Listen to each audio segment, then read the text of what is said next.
मेरी रिपोर्टिंग मेरे लिए सिर्फ एक बीइंग अ जर्नलिस्ट रिपोर्टिंग नहीं थी, वो शायद उससे कुछ आगे हो गई थी। तो इसलिए मैंने फैसला किया कि चलो मैं यात्रा कवर करती हूँ, नेक्स्ट डे मैं निकल जाऊँगी। मैंने पहला वीडियो किया तो माफी मांगी क्या पहले कि मैं दिल्ली से बयां कर रहा हूँ चीजें। I haven't seen your video but मैं we share the common feeling. मुझे माउंटेन सिकनेस है, you can't eat anything that time, आप you feel like puking and all. So आपको ये तय करना पड़ेगा कि आप जिंदगी में क्या हासिल कर रहे हो, किस कॉस्ट पर।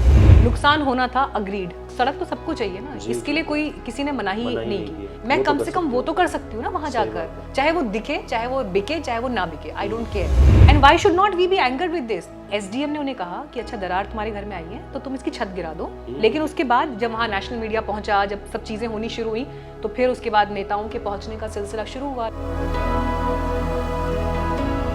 और आपको सड़क पर मरने के लिए छोड़ दिया है। ये जोशीमठ की उस समय की तस्वीर थी। Joshimath was all alone when I reached there. उस रिपोर्ट के चलने के बाद मुझे बहुत सारे ईमेल्स आए जिसमें लोगों ने कहा कि we want to give some financial assistance to these people. मुझे एक दो यंग लड़के वहां पर मिले, उन्होंने कहा कि मैडम ठीक है, कोई नहीं, और मस्ती में, कोई वो किसी ग्रीफ में नहीं थे।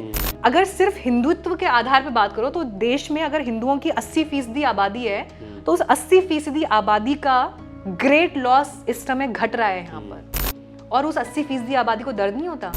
क्या जरूरी है और क्या लग्जरी है, उसके बीच एक डिफरेंस होना चाहिए।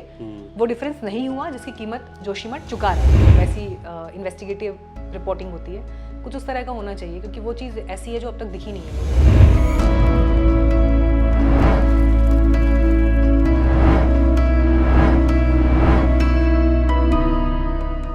नमस्ते जी, प्रणाम, बहुत बहुत स्वागत है आपका एनएमएफ न्यूज़ पर। और हमारे साथ मीनाक्षी खंडवाल हैं और मुझे किसी तरह की परिचय देने की ज़रूरत नहीं है क्योंकि आप टीवी में लगातार लोग आपको देखते आए हैं। और अब टीवी के बाद जो आपने अपना काम शुरू किया है, मतलब यूट्यूब में, आप लोग भी ज़रूर देखिए, मीनाक्षी खंडवाल का अपना चैनल है, इसी नाम से है, फेसबुक पर भी हैं, यूट्यूब पर भी हैं। और जो कवरेज हाल के समय में इन्होंने की, वैसे तो मैं टीवी के दिनों से जानता हूँ और अलग अलग, चाहे आपका पाकिस्तान जाना रहा हो, मैंने जब आपको पहली बार देखा था तो वो विराट कोहली अनुष्का शर्मा के रिसेप्शन पर देखा था। श्रीदेवी वाले मामले पर मैंने आपको एक बार ट्वीट भी किया था, आपने वो लाइक भी किया था। ये आज से 3-4 साल पहले की बात है कि आप में वो चीज़ें भी हैं जब आपको कहीं जश्न के मौके पर जाना है, और आप में वो चीज़ें भी हैं जहाँ पर थोड़ी सी आपको गंभीरता चाहिए और आप सिर्फ ब्रेकिंग न्यूज़ के हिसाब से चीज़ों को नहीं कह सकते हैं। और ब्रेकिंग न्यूज़ कहने की भी टीवी की जो भाषा है उसकी भी बड़ी आलोचना हुई है, लेकिन मैं उस तरफ नहीं जाऊँगा। मैं सिर्फ ये कह रहा हूँ कि मतलब उस तरीके से भी आपको देखा है। और अब जब हमने आपको ये करते हुए देखा, जब आपने जोशीमठ को बयां किया अपनी रिपोर्ट्स के ज़रिए, और जैसा मैं लोगों को कह भी रहा था, आपको भी मैंने बताया कि आपसे पहले जो लोग गए शायद उनके पास खबर जा रही थी, या लोग उन पर सिर्फ ऐसे बात कर रहे थे उनसे कि भाई कोई आया है, इससे बात शेयर करनी है, लेकिन आपके साथ उन्होंने दर्द भी बांटा, भावनात्मक रूप से भी आपके साथ जुड़े, जो मुझे सबसे बड़ी यूएसपी लगी आपके जाने की वहाँ पर।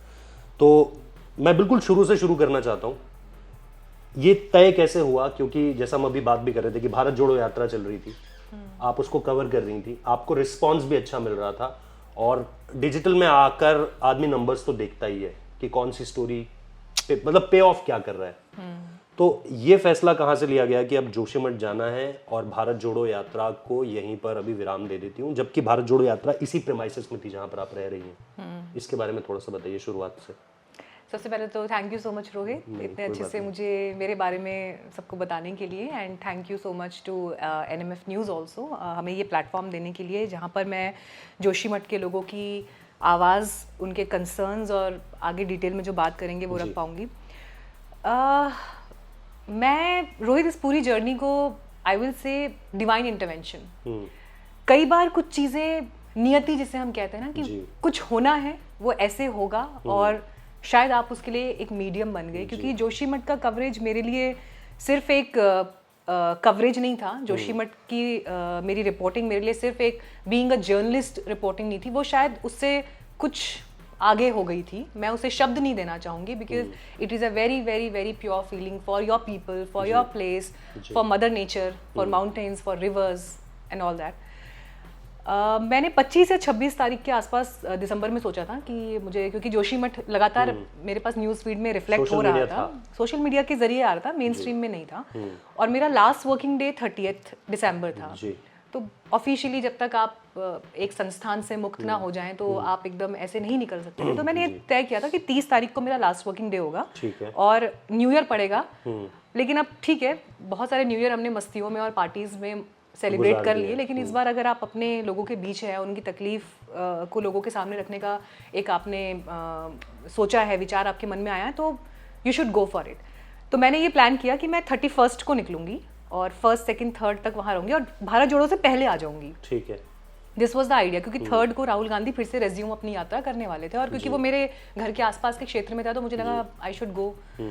लेकिन हुआ ये कि मुझे लगा मैं जोशीमठ जाऊंगी और क्योंकि डिस्टेंस बहुत ज़्यादा है, वहाँ पर सिचुएशन क्या है अभी मुझे पता नहीं है। वहाँ जाने के बाद रास्ते कैसे होंगे, कितना आप ड्राइव कर पाओगे, क्योंकि जब आप माउंटेन रेंज में जाते हैं बहुत सारे और फैक्टर्स होते हैं जो आपके फैसलों को प्रभावित कर सकते हैं। तो मुझे लगा कि ये बहुत कट टू कट हो रहा है, सो लेट्स कंप्लीट भारत जोड़ो यात्रा का स्ट्रेच। एंड फ्रैंकली स्पीकिंग मुझे उस समय तक अंदाजा नहीं था कि वहाँ पर ये सिचुएशन हो रखी है जो मुझे जाने के बाद दिखाई दी, क्योंकि दिल्ली में बैठ के आपके सामने भी शायद नजरिया उतना ही था कि अच्छा कुछ क्रैक्स आ रहे हैं, but you know government will see, या जो भी वहाँ के जनप्रतिनिधि हैं, जो वहाँ का प्रशासन है, वो देख लेगा। मुझे उसकी कितनी वो ग्रेव सिचुएशन है इसका मुझे अंदाजा नहीं था। तो इसलिए मैंने फैसला किया कि चलो मैं यात्रा कवर करती हूँ और नेक्स्ट डे मैं निकल जाऊँगी। 3rd को मैंने यात्रा कवर की और क्योंकि मैंने अभी जस्ट अपना डिजिटल काम करना शुरू किया है, मेरे पास कुछ सामान भी नहीं था। मेरे पास कोई सेटअप या कैमरा, इवन माइक भी नहीं था। माइक तो बहुत छोटी सी चीज़ है जो आप ले ही सकते हैं, इवन अगर आप टीवी और डिजिटल की दुनिया में हैं, ऑलरेडी ले ही लेना चाहिए था अब तक तो। लेकिन मुझे वो समय भी नहीं मिल पाया कि you know I can go out and shop for the stuff. 3 तारीख को मैं शायद घर पहुंची हूँ 6-7 बजे के आसपास शाम को, यात्रा कवर करके। फिर वो सब अपलोड करना, ये वो सब काम चल रहे थे। एक फ्रेंड ने मुझे माइक दिया कि जब तक तुम जा रहे हो ये तुम मेरा सामान ले जाओ। उसने अपना सेटअप मुझे दिया, ठीक है। लेकिन पता नहीं क्या हुआ कि उसमें कुछ गड़बड़ हो गई, वो सेटअप काम ही नहीं कर पाया। मेरा मूड इतना खराब उस वक्त कि यार मैं इतने इंपॉर्टेंट काम के लिए जा रही हूँ, लोग भी देखेंगे तो हंसेंगे कि क्या ये है, इतनी बड़ी जर्नलिस्ट रही है, 14-15 साल टीवी में काम किए, क्या ये भिखारियों की तरह निकल गई है ऐसे। मतलब seriously you know all that comes to your mind, क्योंकि वो सारे लोग जिन्होंने मुझे हमेशा बड़े चैनल्स में काम करते हुए देखा है, वो आपको एक अलग तरह से देखते हैं, है ना। वो आप उनके लिए कई बार लार्जर देन लाइफ भी होते हैं, being an anchor and face of the news and face of the brand. तो जब आप इस लेवल पर होते हैं और जब आप इस लेवल पर आके काम करते हैं ना, तो वो जो बीच का जो दायरा होता है ना, उसमें बहुत सारे एलिगेशंस आपको लेकर, बहुत सारे सवाल विचार, ifs and buts, trolling comments, बहुत कुछ होता है। तो वो सारी चीज़ें मेरे जहन में थी कि नहीं मीनाक्षी खंडवाल, तुमको लोग एक तरह से जानते हैं, तुम्हारा एक स्टैंडर्ड है, you have to maintain that standard, तुमको एक लेवल पर जाकर करना होगा। अब मैंने सोचा क्या मैं एक दिन डिले करूं, पर मुझे लगा यार खबर है, खबर रुकनी, ये वही ट्रेनिंग जो आपकी होती है ना टीवी में पत्रकारिता की, कि खबर नहीं छूटनी चाहिए नो मैटर व्हाट। मैं कहा ठीक है देखते हैं, रास्ते में ऋषिकेश में या कहीं पर कोई तो भी गैजेट सेंटर कुछ ना कुछ ऐसा मिलेगा, वहाँ से माइक खरीद लेंगे या वहाँ से जो भी आपको 2-3 छोटी मोटी चीज़ें स्टैंड वगैरह लेना है वो सब कर लेंगे। सो हम निकले, लेकिन अगेन क्योंकि जर्नी इतनी लंबी थी जोशीमठ की, आपको 600 किलोमीटर का सफ़र तय करना था दिल्ली से, तो मुझे वो सब समय नहीं मिला कि मैं वो सारी चीज़ें खरीदूँ और सब काम करूँ। फिर मैंने कहा चलो ठीक है देखी जाएगी, लेट इट बी, देखते हैं क्या होगा। इस तरह का रिस्पांस आएगा ये नहीं सोचा था। तो मतलब मुझे ये लगा कि चलो यार ठीक है, अगर एक वीडियो चल गया तो मैक्स टू मैक्स यूट्यूब पे अगर लोगों ने देखा तो शायद 4000 व्यूज़ आ जाएंगे, 5000 आ जाएंगे, ट्विटर पे डाला तो हो सकता है शायद 10,000 आ जाएंगे, इंस्टा पे थोड़े 12-13 हज़ार हो जाएंगे। इतनी ही मेरी सोच थी उस समय। मतलब आप ये था आपके बैक ऑफ द माइंड, एक सबकॉन्शियस ये कह रहा था कि हाँ, कि नंबर्स इसके किस तरीके से नंबर्स को, लेकिन मैंने इसलिए नहीं सोचा कि उससे मुझे क्या हासिल होगा। नंबर्स मैं इस लिहाज से सोच रही थी कि क्योंकि मैं आई एम नॉट वेल इक्विप्ड। तो जैसे एक होता है ना कि जिस दिन आप बहुत मतलब फॉर एग्जांपल आप किसी बड़े इवेंट में जा रहे हैं तो आप प्रॉपर तैयार होके तरीके से जाते हैं, और अगर आप ऐसी जीन्स पहन के निकल लेते हैं और आपको लगता है कि यार I am not like ready according to the event, तो आप सोचते हैं यार जाके बस शक्ल दिखाकर वापस आ जाएंगे। तो शायद एक वो चीज़ मेरे जहन में थी कि चलो ठीक है यार कोई बात नहीं, मैं तैयार नहीं हूँ या मेरे पास इक्विपमेंट वैसा नहीं भी है, कोई नहीं, थोड़े बहुत लोग देखेंगे, पर उन लोगों को ये समझ में आ जाएगा कि ये रिपोर्टिंग ज़रूरी थी, इसलिए मैं ऐसे बिना तैयारी के ही वहाँ पहुँच गई। जैसे ही मैं वहाँ पहुँची पहले ही दिन मैंने एक ट्वीट किया कि मैं जोशीमठ के रास्ते में हूँ और ये वो, शायद उस ट्वीट को दिल्ली में भी कुछ लोगों ने देखा होगा या कुछ होगा, तो मेरे पास मैसेजेस आने शुरू हो गए थे कि तुम कहाँ हो, क्या हम तुम्हारे साथ चल सकते हैं, समथिंग लाइक दैट। ये कौन लोग थे? बिल्कुल अनजान? इनमें या से जान कुछ पहचान लोग के ऐसे थे जैसे कजन्स हो गए। अच्छा। कई बार ऐसा होता है ना, देखो हाँ। हम being a Pahadi we can जी, अंडरस्टैंड दिस जी, feeling.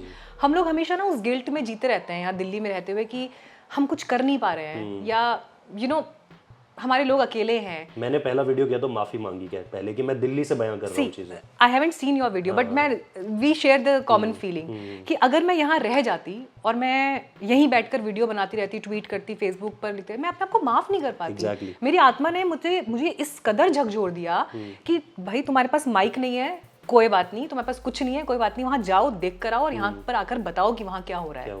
So this was my only intention at that time जब मैं निकल रही थी। तो ऐसे ही कई साथियों ने मैसेज किया कि अरे यार हमको बता देते, हम साथ चल लेते, क्योंकि एक तो ड्राइव भी बहुत लंबी थी। तो आपने खुद होता है ना, थोड़ा मैंने खुद किया, बट देन पहाड़ों पर मतलब चलाने की पहाड़ों में, क्योंकि हमारे वहाँ के ये बताना भी जरूरी है कि मतलब जैसे ही आप देवप्रयाग से आगे निकलते हो आपको पहाड़ बिल्कुल पूरी तरीके से खुदे हुए मिलेंगे और मतलब एक बहुत आसान रास्ता नहीं है गाड़ी चलाने के लिए। मतलब लोगों को एडवेंचर लग सकता है कि भाई एक तरह का एडवेंचर, पर आप जिंदगी अपने हाथों में लेके चल रहे हो। और ऑब्वियसली जब आपको अलकनंदा का शोर सुनाई देता है तो फिर आपको पता चलता है कि आप कहाँ गाड़ी चला रहे हो। तो हाँ वही हुआ। मतलब आई थिंक मैंने ऋषिकेश और उसके आगे तक जहाँ तक प्लेन्स थे वहाँ तक चलाया, पर जैसे ही वो वाला रेंज शुरू हुआ देवप्रयाग के बाद वाला, तो मैंने हाथ खड़े कर दिया। मैंने कहा भाई माफ करो, यहाँ तो नहीं चल पाएगी गाड़ी। एक जगह जहाँ पर आपने रोक कर, मतलब एक कहूँ कि आपने जो आप श्रीनगर के आसपास बैठकर आपने जो एक वीडियो बनाया, वो आई थिंक मुझे याद है, मैंने उस पर लिखा भी था कि पत्रकारिता को इस तरह के प्रयोगों की आवश्यकता है, जो मतलब कि क्योंकि उसमें टीवी वाला मैं सब कुछ ध्वस्त होता हुआ देख रहा था, जो आपने कहा कि एक होना चाहिए जहाँ पे आप एक कि ना उस पर कोई बैकड्रॉप है उस तरीके। हालांकि क्योंकि आप बैठी ऐसी जगह पे जहाँ पे पीछे पहाड़ दिखाई दे रहे हैं, नदी दिखाई दे रही है, तो बैकड्रॉप अपने आप में बहुत शानदार है, लेकिन उसमें आपने किसी चीज़ की फिक्र नहीं की कि भाई चलो जैसा है let it be as candid as it can. तो वो ये बताने के लिए कि भाई मैं रास्ते पर निकल पड़ी हूँ और आपको जुड़े रहना है यहाँ से आगे तक मेरे साथ, क्योंकि सच बता दूं? हाँ सच कितना सच बता सकते हैं? पूरा यहाँ पे तो आप पूरा सच बता सकते हैं। आप ही के लोग दर्शक परेशान तो नहीं हो जाएंगे? नहीं क्यों परेशान होंगे? मुझे माउंटेन सिकनेस है, मुझे बहुत ज्यादा माउंटेन सिकनेस है। पहाड़ी है। हाँ मैं पहाड़ी हूँ।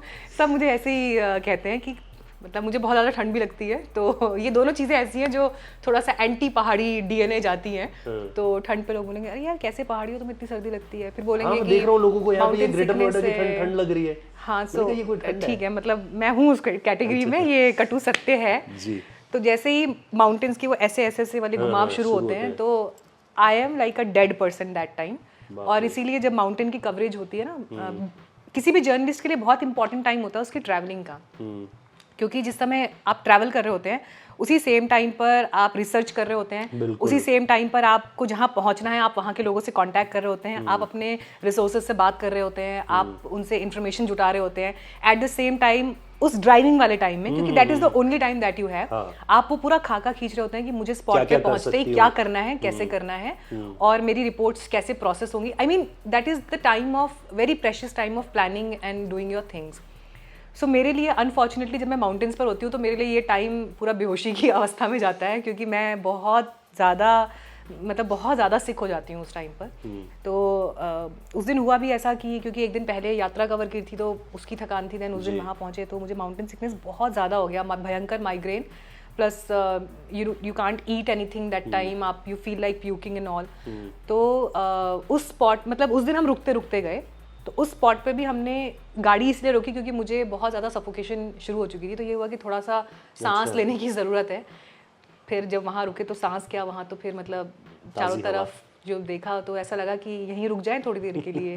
तो आई जस्ट स्टॉप देयर। फिर मुझे याद आया कि कुछ चीज़ें मुझे भेजनी थी, कुछ फोटोज़ और कुछ जो मैंने वीडियोज़ लिए थे। तो मैंने लैपटॉप वगैरह खोला और वो मुझे ऑल ओवर सडन ये फीलिंग आई कि oh my God where I have reached. I was in studio में कैसे हम काम करते थे, कैसे न्यूज़ देते थे, स्टूडियो से मैं निकली और अभी मैं फील्ड पर हूँ। मुझे ऐसा लगा कि मैंने इतना ग्रैंड स्टूडियो कभी अपनी लाइफ में नहीं देखा। डेप्थ है, बताओ कितनी डेप्थ चाहिए। टीवी में होता था ना कि कुछ भी अगर न्यूज़ कवरेज है तो आपके पीछे वो बड़े बड़े सेट लग जाते हैं, या फॉर एग्जाम्पल दिल्ली का अगर इलेक्शन है तो लाल किला आ जाएगा, महाराष्ट्र का है तो वहाँ पे गेटवे ऑफ इंडिया बन जाएगा, या कोई भी और सिटी है तो उसका कुछ ना कुछ क्रिएट हो जाएगा। आप तो अयोध्या भी गई थी, कवर राम मंदिर का स्ट्रक्चर खड़ा हो जाएगा आपके पीछे। तो ऑल ऑफ अ सडन मुझे लगा oh my God life has gone really real. मतलब इतना रियल कि इतना ग्रैंड स्टूडियो कि जहाँ पर बस आप जहाँ देखोगे वहाँ आपको देख के लगेगा कि हर जगह एक कहानी कहने के लिए Exactly, है। अगर मैं वहीं बैठकर भी लाइव रिपोर्टिंग शुरू करती तो मेरे पास इतनी चीज़ें थी कहने के लिए, बट देन अगेन अगर मैं वहाँ समय लगाती तो फिर जहाँ मुझे पहुँचना था वहाँ के लिए देर हो जाती। वो जो रास्ता है जिसके बारे में आपने बताया भी कि भाई जब देवप्रयाग से आप आगे जाते हो, क्या वहीं से मतलब आप एक चीज़, जैसा आपने कहा खैर सिकनेस थी, लेकिन क्या वहीं से एक चीज़ डेवलप होने लगी थी कि मैं जहाँ जा रही हूँ वहाँ पर चीज़ें अब समझ में आ रहा है कि क्यों इतनी ज़्यादा ख़राब है और क्यों लोग ये कह रहे हैं कि भाई जी। Very well made point Rohit, क्योंकि जैसे ही हमने वो पोर्शन क्रॉस किया तो बड़े बड़े कंस्ट्रक्शन पहाड़ों पर, जो मैं उसको ये नहीं बोलूँगी कि खुदाई या पहाड़ों को तोड़े जाना, मैं उसे कहूँगी कि आपने हिमालय के सीने में खंजर घोपे हुए हैं।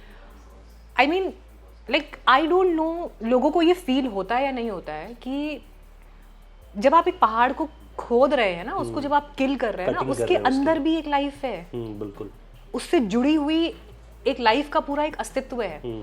मुझे तो यहाँ दिल्ली में बड़ी हैरानी होती है, आंधी तूफान में पेड़ गिर जाते हैं। एक दो बार पता है मैं बहुत दुखी हुई उन पेड़ों के लिए कि यार ये क्या है, बताओ इतना अच्छा पेड़ था। एंड मैं किसी को जज नहीं कर रही हूँ, पर मैंने देखा है लोग चले जाते हैं, सीधे निकल जाते हैं। वो शायद एक सेकंड रुक भी नहीं पाते ये देखने के लिए कि ये पेड़ जो यहाँ पर 20 साल से या 30 साल से था, it is not there any more, a life has lost. तो मुझे लगता है शायद ये वो संवेदना है जो नहीं है।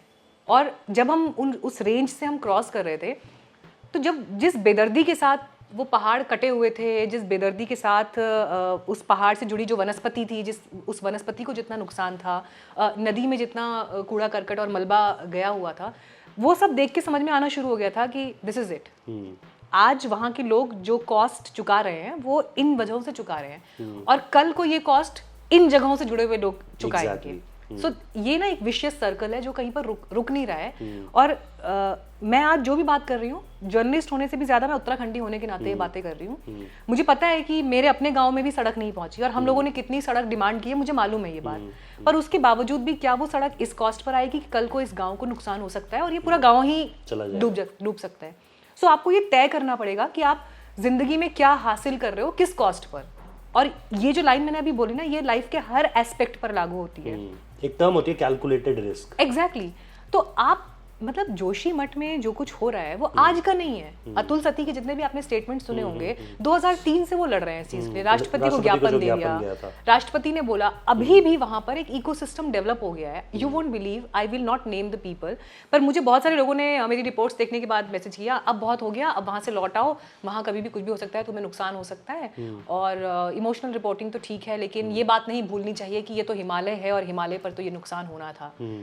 आई fought with the person, we had argument, और मैंने कहा कि नुकसान होना था, अग्रीड, पर क्या उसका मतलब ये है कि आप ये सोचकर कि हाँ आज नहीं तो कल ये नुकसान होना है तो आप आज से ही उसको खराब करना शुरू कर दो। ये मतलब ये वही बात हो गई ना कि मरना तो सबको एक दिन है, चलो चाकू घोप देते हैं। अरे या फिर अपनी जिंदगी को जितना डिस्टर्बिंग तरीके से जिया जा सके जी लो आप। मतलब मरना सबको एक दिन, ठीक है, तो नुकसान होगा, पर उसका मतलब ये नहीं कि आप उसको आज ही किल कर दोगे। एग्जैक्टली, है ना। और उसमें मैन मेड कितना है, एग्जैक्टली, तो आपको तय करना पड़ेगा। एक पूरी डिबेट चल रही है, एक इकोसिस्टम डेवलप, मैं बार बार इसको इकोसिस्टम बोल रही हूँ। आपको भी ऐसे लोग पता होंगे जो एक अचानक से एक बहस शुरू हो गई है कि ये तो प्राकृतिक है, ये प्राकृतिक आपदा है। या फिर एक ये भी बहस का हिस्सा बन रहा है कि इंफ्रास्ट्रक्चर तो डेवलप करना है। हाँ। या तो आप ये कहते हो कि आपके यहाँ विकास नहीं पहुंच रहा है, और विकास पहुंचता है तो फिर आप ये कहते हो कि चीजें तबाह हो जा रही है। लेकिन फिर ये तो आपको तय करना पड़ेगा कि आपको, जैसा आपने कहा कि एक आपको रिस्क, कैलकुलेटेड रिस्क लेना पड़ेगा कि क्या आप इस शर्त पर यहाँ पर विकास दोगे कि आने वाले 20 साल बाद। अब मैं आपको बताता हूँ, जोशीमठ में मैंने अपनी जिंदगी के 4 साल गुजारे, 3 से 4 साल गुजारे। मैंने first class, second class, third class, मेरे फादर साहब BRO grief journalism engineering force में है, तो मैं वहाँ पर था। और हमारे घर के ठीक सामने हाथी पहाड़ था। तो मतलब वैसे तो जोशीमठ के जिस घर दरवाजे की खिड़की को आप खोलोगे सामने हाथी पहाड़ ही मिलेगा, लेकिन वो मतलब बिल्कुल एकदम सेंटर था हमारे घर से। और मम्मी और कहते थे कि यहाँ पे बर्फ पड़ जाएगी तो अगले दिन जोशीमठ में बर्फ पड़ जाएगी, ये मान्यता है वहाँ पे, मतलब ऐसा कहा जाता था। सही बात है। जो आप मंदिर गए, शंकराचार्य जी का जहाँ पर है वहाँ पर हम गए, नरसिंह मंदिर गए, बद्रीनाथ गए वहाँ से। तो वो चीज़ें उस समय पर मतलब आप जब देखते हो और आप ये बोलते हो कि भाई अब वो शहर नहीं रहने वाला है, टू बी वेरी ऑनेस्ट। मैंने इसलिए अपने वीडियो पे माफ़ी मांगी कि वो एक वहाँ मैं रहा हूँ, वहाँ पे मतलब जिया एक जीवन, और मतलब अगर वो शहर कल के दिन नहीं रहेगा तो हम वहां तक जाकर एक वक्त के लिए उनका दर्द भी नहीं बयां कर सकते। मतलब ऐसी जिम्मेदारियों में हम फंसे हुए हैं। तो ये चीज आप इस आर्ग्यूमेंट पे रही वहाँ पर, मतलब लोगों ने किया आपसे आर्गुमेंट कि भाई एक ये वाला आईना भी तो है इस पूरी की पूरी बहस का कि भाई अगर इंफ्रास्ट्रक्चर नहीं आएगा या डेवलपमेंट नहीं होगा तो फिर आप लोग ये बोलोगे कि चीज़ें इस तरीके से हो रही हैं? एक्चुअली इसमें अगेन अतुल सती जी से जितनी मेरी बात हुई मैं उन्हीं के आर्ग्यूमेंट को एक बार फिर लेकर आऊंगी, क्योंकि उन्होंने पहाड़ों में कोई भी व्यक्ति ऐसा नहीं है जो ये कहेगा कि आप हमें डेवलपमेंट मत दो। भाई रोड नहीं होगी, कल को किसी के घर का कोई व्यक्ति बीमार पड़ गया, अस्पताल लेके जाना है, हमने देखा है ना, डोली में लेके जाते हैं, चारपाई में कुर्सी में बिठा के लेके जाते हैं, है ना, प्रेग्नेंट लेडीज होती है, रास्ते में ही प्रसव हो जाता है, तो सड़क तो सबको चाहिए ना, इसके लिए कोई किसी ने मना ही नहीं की। लेकिन फिर अगेन बात वही आती है कि अगर एनटीपीसी की टनल जोशीमठ के नीचे से जा रही है ना, या सिर्फ आपको जो हेलंग वाला बाईपास है, आपने कुछ किलोमीटर का सफर बचाने के लिए वो बाईपास बना दिया और उसके लिए आपने जोशीमठ की जड़ें खोद दी हैं, ये तो समझने वाली बात है ना कि इसके दूरगामी परिणाम क्या होने वाले हैं। और दूरगामी क्या, ये तो प्रत्यक्ष प्रमाण आपके आंखों के सामने इस वक्त है। छोटी सी बात है, क्योंकि बहुत सारे लोग इस वक्त ये भी कह रहे हैं कि अरे इस टाइम पे आप सरकार का क्रिटिसिज्म कर रहे हो, ये कर रहे हो, वो कर रहे हो। देखिए इसमें किसी विचारधारा की बात नहीं है, इसमें किसी सरकार, किसी एडमिनिस्ट्रेशन की बात नहीं है। सरकारें अलग अलग भी रही हैं, सरकारें अलग अलग भी रही हैं, है ना। इसी जोशीमठ को लेकर जो योजनाएं जिस समय पर आई, तत्कालीन मुख्यमंत्री तिवारी जी थे ना उस टाइम पर, जोशीमठ के लोगों ने आने नहीं दिया उनको, नहीं आने दिया ना। तो आज लोगों को जो लग रहा है कि भाई इन लोगों का विरोध बीजेपी समर्थित सरकार या बीजेपी की सरकार के लिए विरोध है, तो उस समय कांग्रेस की सरकार के लिए भी था। Exactly, मैं वही कहना चाह रहा हूं। सरकार का, मैंने अभी कुछ दिन पहले एक आर्टिकल भी लिखा और उसमें मैंने यही कहा कि उत्तराखंड के लिए सरकार चाहे किसी भी दल की रही हो, सत्ता का चरित्र एक ही रहा है। मेरे लिए सबसे ज्यादा शॉकिंग बात ये थी कि जिस समय मैं वहां पर पहुंची, मुझे कोई क्रेडिट नहीं चाहिए, मैं नॉर्मल एक बात कह रही हूँ कि जिस समय मैं वहां पर पहुंची, मेरे पीछे तो कोई कॉर्पोरेट भी नहीं खड़ा, मेरे पीछे कोई ताकत नहीं है, या मैं किसी ब्रांड को रिप्रेजेंट नहीं कर रही, मैं तो अपनी कुवत पर वहां गई, बीइंग अ पहाड़ी, कि हमारे लोग दर्द में हैं, मैं उनके लिए कुछ नहीं कर सकती, कम से कम मैं वहां जाकर खड़ी तो हो सकती हूँ। Even if my report doesn't get published anywhere, मेरी रिपोर्ट को कोई मंच नहीं मिलता, कम से कम जो काम मुझे बेस्ट करना आता है, मैं कम से कम वो तो कर सकती हूँ ना वहां जाकर, चाहे वो दिखे, चाहे वो बिके, चाहे वो ना बिके, आई डोंट केयर। पर मुझे ये था कि मुझे वहां जाना है उनके बीच।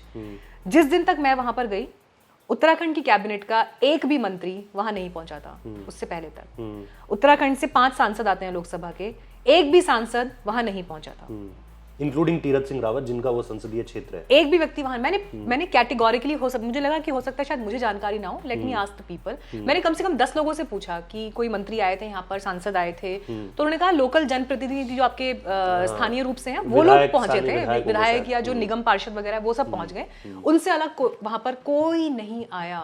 रोहित, ये कैसे हो सकता है? मतलब मैं शॉक्ड थी कि ये कैसे हो सकता है, ये कैसे संभव है।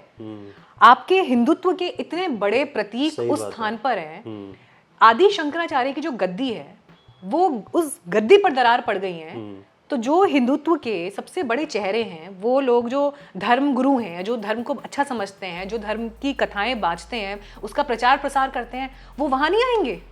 और क्यों नहीं आएंगे? And why should not we be angered with this? हैरानी मुझे इस बात पर थी कि जिस समय मैं वहां पर पहुंची, चीफ मिनिस्टर के आने का प्लान शायद बन रहा था, पर वो भी 3 दिन के बाद पहुंचे वहां पर। ठीक है, मैं समझ सकती हूँ कि चलिए आप रिपोर्ट्स लगातार ले रहे हैं, या आपका जो स्थानीय प्रशासन है वो वहां पहुंच रहा है, लेकिन अगर आप इस स्टेज पर भी पहुंच गए हैं कि अब जोशीमठ में कुछ नहीं हो सकता, we can't do anything, even if you can't do anything, आप वहां जाओगे तो सही, कम से कम आप वहां लोगों के साथ खड़े तो होगे कम से कम। सही बात है। And all you could do, वहां पर एसडीएम ने, लोगों ने बताया मुझे, मैं कुछ भी बात अपनी तरफ से नहीं बोल रही हूँ, ये जो परिवार था, सकलानी परिवार के घर में सबसे पहले दरार आई थी। तो मैं उनके घर गई, मैंने देखा पूरा, उनकी बच्ची है सुनैना, बहुत अच्छा बोलती है। जब उसने बोलना शुरू किया तो मैंने कहा अब ये तो अनकट जाएगा, मतलब आई विल नॉट से a single word, she will talk, और ये जो बोलेगी वो चलेगा। वो बच्ची क्या बोली है, मतलब मैंने इमेजिन नहीं किया था कि हमारे पहाड़ के बच्चे थोड़ा शर्माते हैं, थोड़ा पीछे पीछे ही रहते हैं, लेकिन वो उसकी भाषा, उसके शब्द, I am so proud of my people today. उनके घर में जाके मुझे पता चला कि एसडीएम ने उन्हें कहा कि अच्छा दरार तुम्हारे घर में आई है तो तुम इसकी छत गिरा दो, मतलब घर का एक हिस्सा तोड़ दो, तो हम इसको तुम्हारी मुआवजा रिलीज कर देंगे। इतनी असंवेदनशीलता लोग कहाँ से लाते हैं? उस बच्ची ने बोला कि मेरे पापा ने गिट्टियां तोड़ कर, सुना मैंने, हमने मजदूरों को हायर नहीं किया शायद कि हमारे कुछ पैसे बच जाएं। हमारे वहाँ ये एक आम चीज है, कि आप लोगों को शायद कंधे ये- पर हाँ, डाल के बोझा लेकर आते हैं ये Exactly. सोच के कि यार मजदूर को हायर करेंगे तो उससे अच्छा अननेसेसरी एक अपने आप को 50-60 लगा हजार रुपए हो सकता है दिल्ली में बैठने वाले लोगों के लिए 50-60 हजार कुछ ना हो in a नहीं, way. और ये भी हो सकता है कि शायद ये चीजें पता भी ना हो, लेकिन पहाड़ में ये बहुत कॉमन फिनोमेना है। लोग इसी तरीके से करते हैं कि भाई कैसे एक एक पाई बचाई जाए, अपने आप को यूज किया जाए। और इसीलिए शायद आप देखोगे कि पहाड़ के लोग बहुत ज्यादा मल्टी टैलेंटेड भी होते हैं इन सारी की सारी चीजों में, कि आप घर से लेकर गाड़ी लेकिन तक एक एक चीज। पॉइंट ये ना कि वो लोग इस लेवल पर उन्होंने अपनी चीजें बनाई, आप उन्हें आज कह रहे हो कि आप अपना घर तोड़ दो, मुआवजा ले लो हमसे। Exactly. लेकिन आपके पास कोई एक फिक्स्ड पॉलिसी, फिक्स्ड प्लान नहीं है ना। तो ये मेरे लिए इतना मतलब शॉकिंग था, और उन लोगों की बेचारगी, उनकी लाचारियत उस वक्त आप समझ सकते हैं इसका अंदाजा। मतलब वो लोग जो आज दुनिया में देश के किसी भी कोने में बैठकर रिपोर्ट्स देख रहे हैं, मैं ऑन रिकॉर्ड ये कहना चाहती हूँ कि हम में से कोई भी जोशीमठ का दर्द नहीं समझ सकता। कोई भी नहीं समझ सकता, है ना। आपको दर्द की बहुत आगे की गहराइयों में शायद उतरना पड़ेगा, तब जाकर आप समझ पाओगे कि वहाँ के लोगों के साथ क्या हुआ है। ये कोई तुलना का विषय नहीं है, बट मैं फिर भी कहना चाहूंगी इस बात को कि we have all seen those pictures. I am not against anything, okay. कावड़ यात्रा निकलती है, मैं कावड़ यात्रा के खिलाफ नहीं हूँ, बहुत सम्मान है सबका, है ना। सरकार के चॉपर निकल जाते हैं फूल बरसाने के लिए, अधिकारी बैठ जाते हैं फूल बरसाने के लिए, आप करिए, उसके लिए मना ही नहीं है। लेकिन जहां पर लोग मर रहे हैं, जिनके घर टूट रहे हैं, कैबिनेट के एक भी मंत्री का चॉपर नहीं उड़ पाता वहां पहुंचने के लिए। एक भी मंत्री का चॉपर नहीं मैं कह रही हूँ ठीक है चॉपर नहीं उड़ पाता, हम भी दिल्ली से सड़क से गाड़ी से पहुंचे ना। मेरे पास तो कोई अलग से कोई ताकत या कोई ये नहीं थी ना कि मैंने गाड़ी हायर कर ली, ड्राइवर रख लिया, अपने बूते पहुंची ना। आपको तो फिर भी सरकारी गाड़ी मिली होगी ना, सरकारी व्यवस्था, सरकारी सुविधाएं आपके पास होंगी ना। आप जोशीमठ नहीं जाएंगे, ये मतलब ये क्या तमाशा है। और ये हुआ है, लेकिन उसके बाद जब वहाँ नेशनल मीडिया पहुंचा, जब सब चीजें होनी शुरू हुई, तो फिर उसके बाद नेताओं के पहुंचने का सिलसिला शुरू हुआ। लोग फिर वहां पर जा रहे हैं, टीम्स लेकर जा रहे हैं, ठीक है, मैं उसका भी स्वागत करती हूँ, देर से ही सही आप पहुंचे, सही वहां पर जो भी है। बहुत अगर हार्श बात बोलूं तो हमारे यहाँ आपको पता है, मतलब पिछली सरकार बनने के वक्त ही एक क्लियर मेजॉरिटी आई, वरना उससे पहले चीजें बहुत ज्यादा 19-20 रहती थी। तो हमने तो ये भी देखा है कि जो निर्दलीय विधायक होते थे, क्योंकि आपको सिर्फ एक विधायक अपनी तरफ चाहिए या 2 विधायक चाहिए, मैंने तो उनकी छतों के ऊपर हेलीकॉप्टर देखे हैं। एग्जैक्टली, जोशीमठ में I know these people also, but हाँ, वही, मैं किसी का नाम ना किसी सरकार पर वो है, लेकिन ये तो हमारी उत्तराखंड की हिस्ट्री रही है कि किस तरीके से चीजें जो हैं इस तरीके से आगे बढ़ती है। लेकिन जैसा आप कह रही हैं, बिल्कुल सही कह रही हैं, और जो वहाँ के लोग भी हैं वो भी बिल्कुल इस बात को मानते हैं कि भाई, और मैंने लगातार सुना भी उनकी बातों में ये कि मुख्यमंत्री आए भी तो उन्होंने किस तरीके का दौरा किया। खैर, उन सारी चीज़ों से पहले मैं आपसे ये जानना चाहता हूँ कि जब आप जोशीमठ पहुंची, जो कहते हैं कोर्ट की लैंग्वेज में यूज होता है प्रथम दृष्टया, प्राइमा फेसी, क्या मतलब क्या लगा आपको उस समय पे? आपका जो वहां पहुंचकर जो आपका एक पहली ऑब्जर्वेशन थी वो क्या थी जोशीमठ की? जोशीमठ बहुत तकलीफ में था, बेइंतहा तकलीफ में था।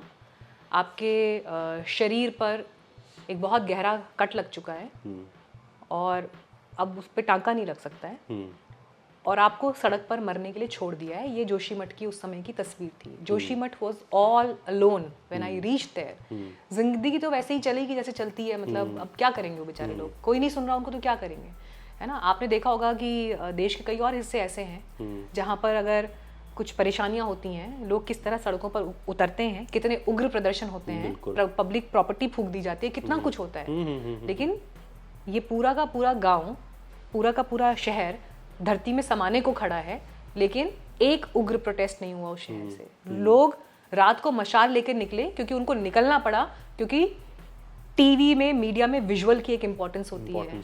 और अगर वो मशाल लेके नहीं निकले होते तो शायद बहुत सारे लोग दिल्ली से वहां तक नहीं पहुंच पाते। ये भी एक उतना ही कड़वा सकते हैं। तो मशाल से उन्होंने कोई दुकान नहीं जलाई, कोई दुकान नहीं जलाई, पीसफुल प्रोटेस्ट जो हम देखते हैं। मेरे इंटरव्यू में जितने लोगों ने फर्स्ट पर्सन अकाउंट दिए, आप उन लोगों की भाषा देखिए, वो कितने सरल, कितने मासूम, कितने निरीह लोग हैं।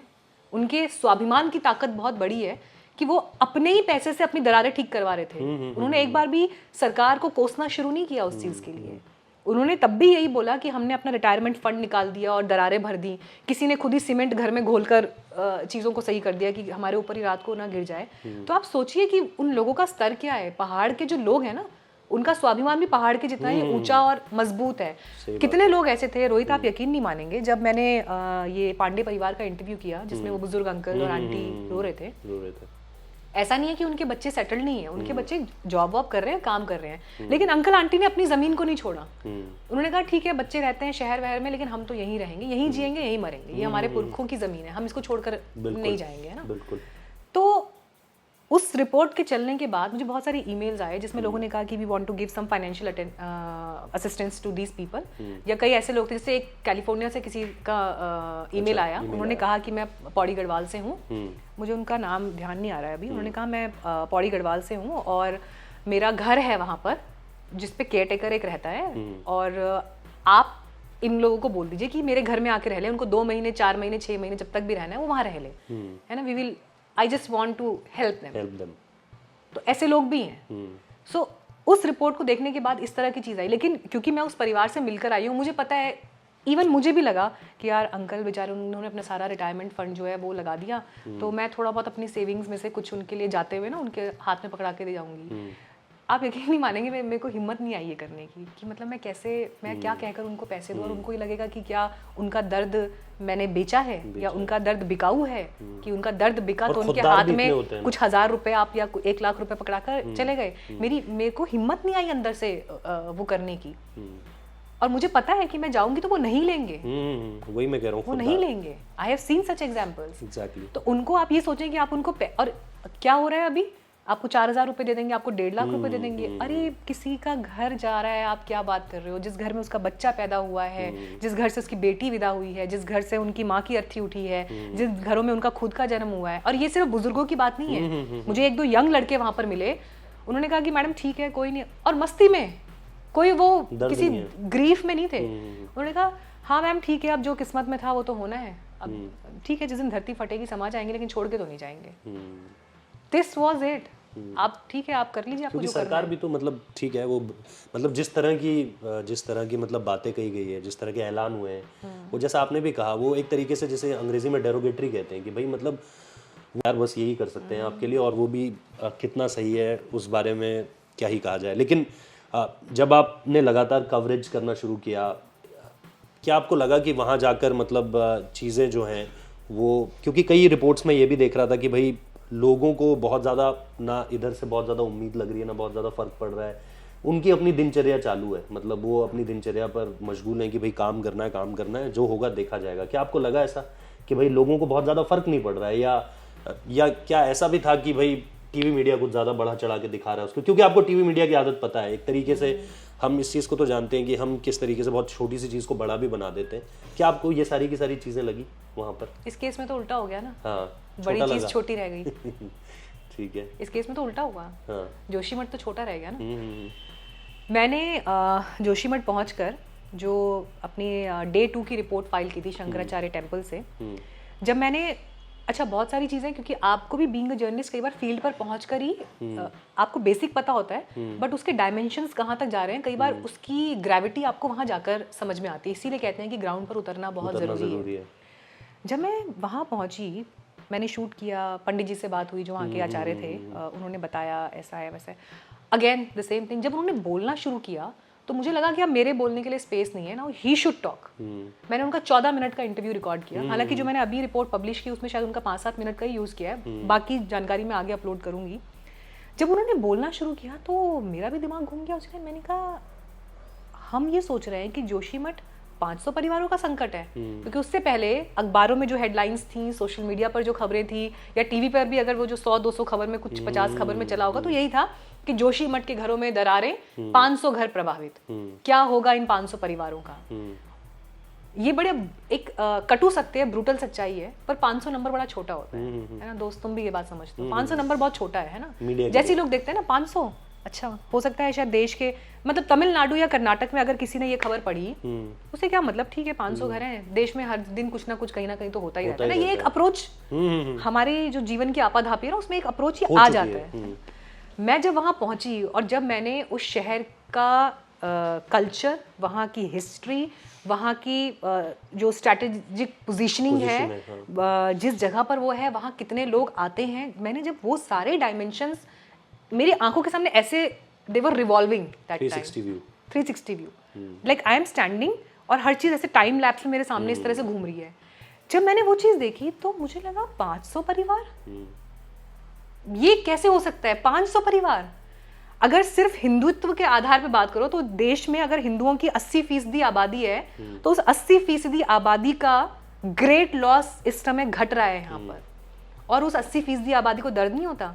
बद्रीनाथ केदारनाथ धाम में साउथ इंडिया के जो हमारे रावल पंडित हैं वो बैठते हैं वहां पर। क्यों? क्योंकि आदि शंकराचार्य आए, उन्होंने बसाया, तो साउथ के जो पंडित हैं वो बैठते हैं वहां पर। बद्रीनाथ में साउथ के बहुत सारे वो आते हैं जो श्रद्धालु हैं, है ना? कश्मीर के लोग आते हैं, यूपी के लोग आते हैं, गुजरात से आते हैं, है ना? सब जगह पूरे देश से लोग आते हैं। तो आप पूरे देश को ये बता रहे हैं कि ये 500 लोगों की दिक्कत है। मैं वहां गई, मैंने अपनी पहली रिपोर्ट में ये बोला कि ये 500 लोगों की दिक्कत नहीं है, ये दिक्कत 80% लोगों की है। अगर आपके लिए आदि शंकराचार्य के कोई मायने हैं तो उनकी गद्दी डूब रही है। अगर आपके लिए बाबा बद्री विशाल की कोई मायने हैं, वो अगर आप अपने घर के मंदिर में उनकी एक तस्वीर लगाकर पूजा करते हैं तो आपको दुख होना चाहिए, आपको तकलीफ होनी चाहिए। नरसिंह मंदिर नहीं रहेगा, है ना? नरसिंह मंदिर नहीं रहेगा, जहां पर उनकी शीतकालीन सत्र की मतलब जो डोली रहती है, बहुत से लोगों को ये बात पता भी नहीं होगी। इनफैक्ट ऐसा है। चलिए, ये तो बात हो गई उन लोगों की जो धार्मिक नजरिए से देख रहे हैं। वो लोग जो ईश्वर के निराकार स्वरूप की पूजा करते हैं, जो शक्ति के रूप में, एनर्जी के फॉर्म में ईश्वर की पूजा करते हैं, जो पहाड़ों में शक्ति देखते हैं, नदी में शक्ति देखते हैं, वायु प्राण देखते हैं, जो इन सब चीजों को देखते हैं ना, उनके लिए देखिए कितना बड़ा नुकसान है। जो वहां पर आकर योग करना चाहते हैं, जो वहां पर आकर एडवेंचर स्पोर्ट्स का हिस्सा बनना चाहते हैं, जो पहाड़ों में बसना चाहते हैं, जो कैंपिंग करना चाहते हैं, जिनको फूलों की घाटी देखनी है, जिनको औली में चीजें करनी, जिन सिख समुदाय के लोग जिनको वहां जाना है, तो 500 परिवारों का दुख नहीं है ये। प्लीज इसे 500 परिवारों का दुख कहना बंद करिए। उल्टा तो जो 500 घर जिन पे दरारें आई हैं, वो घर तो आपको वो नींव देते हैं जहां पर आप होटल जाते हैं तो आपको चाय पिलाने वाला कोई होता है, जहां पर आप कहीं जाते हैं तो कोई गाइड आपको पहुंचाने वाला होता है, कहीं कोई खाना खिलाने वाला आपको होता है, अगर आप किसी मुसीबत में फंस जाए तो कोई आपको वहां से निकाल के लाना, वो लोग तो वहां की लाइफलाइन है। वो जो 500 घर है उस लाइफलाइन पर संकट है। तो आप ये देखिए कि कितने संकीर्ण नजरिए से जोशीमठ को देखा गया। मैं इसको ये भी कहूंगा कि लोगों को शायद जानकारी नहीं थी, जो हम ये बातें कर रहे हैं कि भाई आदि गुरु शंकराचार्य की तपस्थली, पहला समय लगा जानने में, या 100 किलोमीटर दूर इंडिया चाइना तो आपको पता है ना, अरुणाचल में कुछ हो जाता है तो एकदम से बात इतनी ज़्यादा बड़ी हो जाती है कि नेशनल मीडिया बिल्कुल सारे डिबेट शो सब कुछ करने लगता है, या फिर गलवान में जो कुछ हुआ, या फिर हम लगातार डोकलम में जो कुछ हुआ, हमको तो सब पता है। लेकिन वहाँ पर अगर ये कहा जाए कि 100 किलोमीटर दूर, या वहाँ पे ITBP का जो एक मतलब बेस है, हेडक्वार्टर्स है, इस तरीके से, तो और जब मैं बचपन में था तो 271 एक कंपनी थी वहाँ पे, मुझे आज तक याद है कि वहाँ पे बड़े से पत्थर में लिखा रहता था 271। तो वो सारी की सारी चीज़ें हैं वहाँ पर।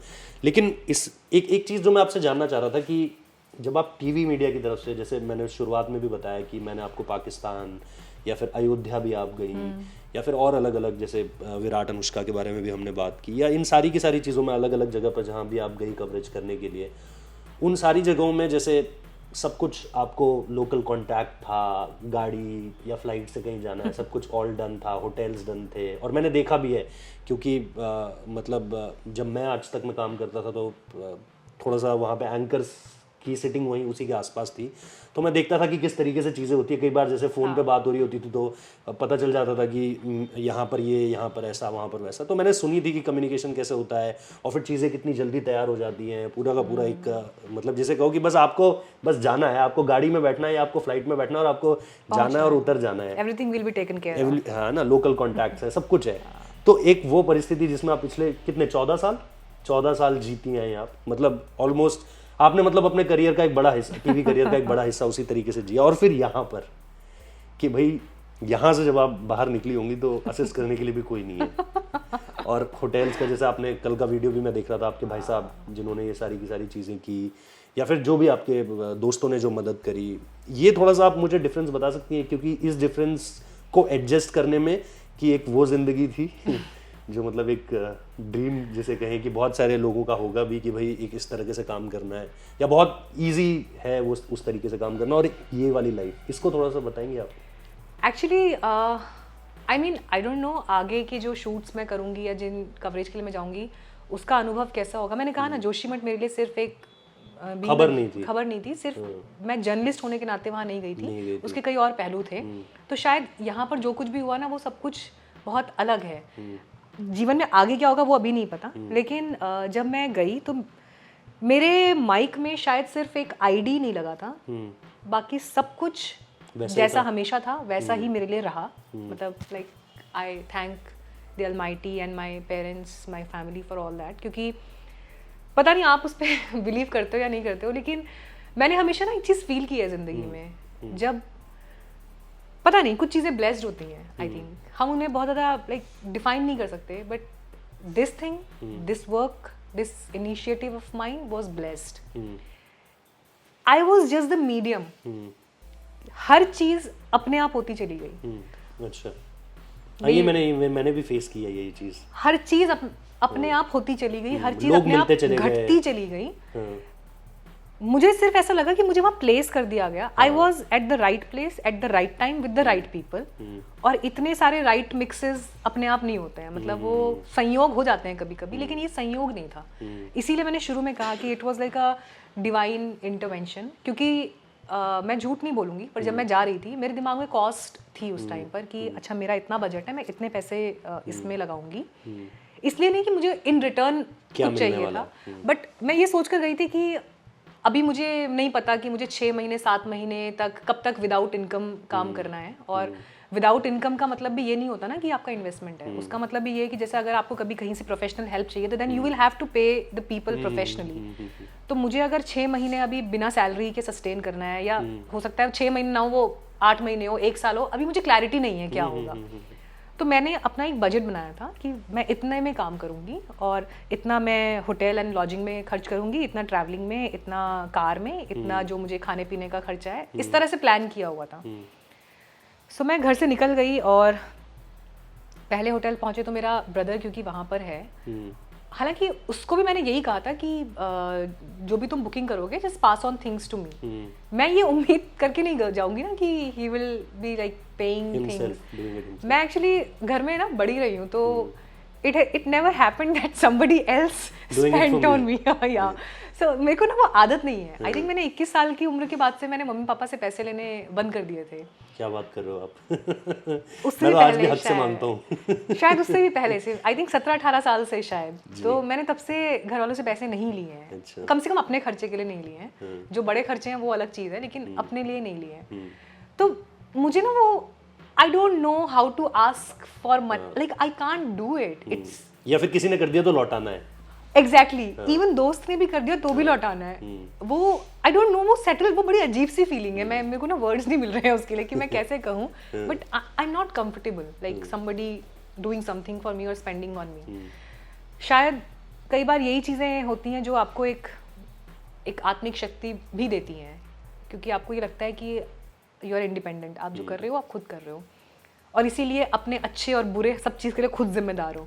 ठीक है. तो जब मैं वहाँ पर गई तो पहली जगह ऋषिकेश में रुके, वहाँ पर होटल एंड लॉजिंग जो भी हुआ वहाँ पे किया थोड़ा बहुत जितना भी बनता था. फिर वहाँ से हम जोशीमठ के लिए निकल गए. जब वहाँ निकले तो वहाँ भी 2-3 जगह पर हम रुके. साथ में एक भाई मिल गया, वहीं लोकल है उधर, विकेश है. Thank you Vikesh if you are watching it. तो विकेश क्योंकि वहाँ का नेटिव है और वहाँ पर बहुत सारे ना एडवेंचरस स्पोर्ट्स वगैरह, स्कीइंग करता है, सिखाता है. तो वो उस तरह की लाइफ में एक्टिव है वहाँ पर. ठीक है. तो उसकी आंखों के सामने भी उसका घर, उसका व्यापार सब डूब रहा है. तो मैंने उसको बोला कि तुम मुझे ना वो जगह बताओ जहाँ पर मुझे जाना चाहिए, क्योंकि आपके पास कोई लोकल यूनिट नहीं है जो आपको वहाँ पर वो सब कर सके. लेकिन the moment they knew my name, the people, I don't know how they knew me, क्योंकि ऐसा तो नहीं है कि मैं कोई ज़िंदगी पर बहुत महान काम करती आ रही हूँ, लेकिन somehow they knew my name. क्या पता रहनी गाँव ताज़ा रहा होगा उनके जहन में. कुछ तो क्योंकि था. आपने उस वक्त में भी मुझे याद है कि आप सिर्फ वहीं तक सीमित नहीं रही थी, आप गाँव में भी गई. आपने वो stories like somehow they knew me. मुझे अपने आप को बहुत ज़्यादा इंट्रोड्यूस भी कराने की ज़रूरत नहीं पड़ी. जी. फिर जैसे उन्होंने बोलना शुरू किया तो पता नहीं, भाषा मातृभाषा इसीलिए कहते हैं ना, गढ़वाली में बात हुई, जैसे ही बोला तो चीज़ें बस खुलती चली गई. और मेरे लिए सबसे कठिन चीज़ ये थी, मुझे ना बाद में तकलीफ हो रही थी कि यार मैं क्यों लोगों के पास जा रही हूँ, and when I am talking to them they are crying. ना वाई, आपको कुरेदना नहीं चाहिए ना किसी के, ऑलरेडी तकलीफ में है, आप जाके उनसे 2 सवाल पूछ रहे हो, उनको और दिक्कत हो रही है. बट मैं सवाल नहीं पूछूं तो फिर कैसे काम होगा ना. ये हमारी जॉब की, ये आप समझ लो मजबूरी है. तो मैं जैसे ही लोगों के पास पहुंची हूँ, दूसरा या तीसरा सवाल पूछती थी, और उसके बाद मतलब दर्द का एक अंतहीन जो एक सिलसिला कहते हैं ना, कि वो मतलब ब्लास्ट जैसे होता है. नहीं, जैसे और लाइक अ ब्लास्ट. हमारी बोली में भी जैसे मुझे याद है कि उन्होंने कुछ कहा और आपने कहा कक बिटिन ई तरफ से आने लगे, तब तो वो जो दरार का आप जिक्र कर रही थी वो, तो शायद उन्हें लगा कि भाई हाँ अब इनके साथ हम अपना दर्द बयां कर सकते हैं, और एकदम से वो भी एकदम से भावुक थे तो रो पड़े एकदम से। मेरे ख्याल से रात के शायद कितना 8 या 9 बज रहा होगा शायद उस वक्त जब मैं उन लोगों के घर पहुंची थी, मतलब बिल्कुल डार्क अंधेरा था, इसीलिए मैंने उसको 0 डिग्री की रात भी बोला था अपने उस वीडियो में। और वो बेचारे सोने की तैयारी कर रहे थे उस टाइम पर, and they were making their place कि आज रात को कहाँ सोना है, क्योंकि अब किस हिस्से में दरार आ जाएगी पता नहीं ना आपको, ऑलरेडी उनका 1-2 हिस्सा खराब हो गया। तो मैं वहाँ पहुँची, जैसे ही वहाँ पहुँची तो वो अंकल पूरा अपना गर्म कपड़ों से अपने आप को लपेट वपेट रहे थे, तो मैंने उनको पूछना शुरू किया। तो वो पहले बात करने के लिए नहीं आए, उनको लगा कि अच्छा जैसे रेगुलर मीडिया वाले आते रहते हैं आए हैं, तो मैं अपना ही कर रही थी। तो फिर बाद में मैंने पूछा कि घर किसका है, तो मैंने कहा एक बार नमस्ते तो बोल ही देती हूँ कम से कम। अब मैंने एक्चुअली जब देखा जाए तो एज ए जर्नलिस्ट मेरे लिए अभी वो सब्जेक्ट है ना, तो मैंने जब उनको देखा तो मुझे लगा कि अंकल तो ज़्यादा कुछ नहीं बोलेंगे, क्योंकि आपको देख के कई बार समझ में आ जाता है ना कि ये व्यक्ति बोलने वाला है या नहीं, और आपको भी ऐसे लोग चाहिए ना जो समस्या को सही तरीके से टीवी के लिए एक्सप्लेन कर सके, कैमरे के सामने की बॉडी लैंग्वेज आप देखते हो लोगों की। सो मुझे वो देख के बिल्कुल नहीं लगा कि वो कुछ कहेंगे, और एक्चुअली कैमरा उस वक्त कहीं और था जब वो आए अंदर, and all of a sudden मैंने कहा कहाँ कहाँ है, पानी कहाँ से आया था, मुझे वो जगह पहला सवाल मुझे ध्यान है, मैंने कहा पानी कहाँ से आया मुझे वो दिखाओ, तब वो चलकर आया ये बताने के लिए कि यहाँ पे सीलन है, इस जगह पर आया। उसके बाद सिर्फ उन्होंने ऐसे ही बोला मेरे इतने पैसे खर्च हुए, रिटायरमेंट का फंड था, एंड ही स्टार्टेड क्राइंग। और मैं मतलब मेरे सामने मेरी पापा की उम्र के एक व्यक्ति खड़े हैं और रो रहे हैं, मतलब मैं अब उनको मैं गले नहीं लगाऊं या मैं उनको मैं उनको ना मतलब बताऊं कि yes you are protected, you will be protected, you will be safe, और even if not safe then okay this will be fine, this will be fine. अगर मैं ये ना करूं तो मैं क्या करूं उस टाइम पर, व्हाट, और कैसे ना करूं। आप कोई व्यक्ति जो आपके सामने इतनी बुजुर्ग हालत में उस ठंड में ठिठुर रहा है 0 डिग्री में, अपने रिटायरमेंट फंड के ऊपर रो रहा है, आप उससे अगला सवाल कैसे पूछ पाओगे? सही बात है ना। तो मुझे एग्जैक्टली ध्यान नहीं है फिर क्या हुआ, मैं शायद पता नहीं मैं अगला सवाल उनको पूछ पाई या नहीं पूछ पाई, या फिर मैंने शायद उनका घर के बाकी चीजें दिखानी शुरू की, और maybe I left it that point. एक दूसरा कमरा था जहाँ पर आपने वो साइड की तरफ से, हाँ, जहाँ पर तो मैंने सोचा अब ये जो खुद बोलेंगे वही ठीक है, like I will not like touch their दुखने वाली नर्व को मैं बहुत ज़्यादा टच नहीं करूँगी। सो दैट वाज इट कि वो लोग खुद बोलते चले गए। तो जो आपने पूछा ना कि आपके पास वहाँ पे कोई नेटवर्क, कोई रिसोर्स, कुछ चीज़ें नहीं थी, दिस वाज डिवाइन इंटरवेंशन। पहाड़ों की जो रूह होती है, पहाड़ों की जो ताकत होती है, अगर आप बिलीव करते हैं, I think you are a Pahadi, you will believe, I know it. हमारे ग्राम देवता, हमारे क्षेत्र देवता होते हैं, है ना, हमारे वन देवता होते हैं, हमारे जल भी जो नदियों के जल हैं उनकी भी पूजा और प्रार्थनाएं अलग अलग अवसरों पर होती हैं। आई थिंक उन सब ने मिलकर they asked me to do it.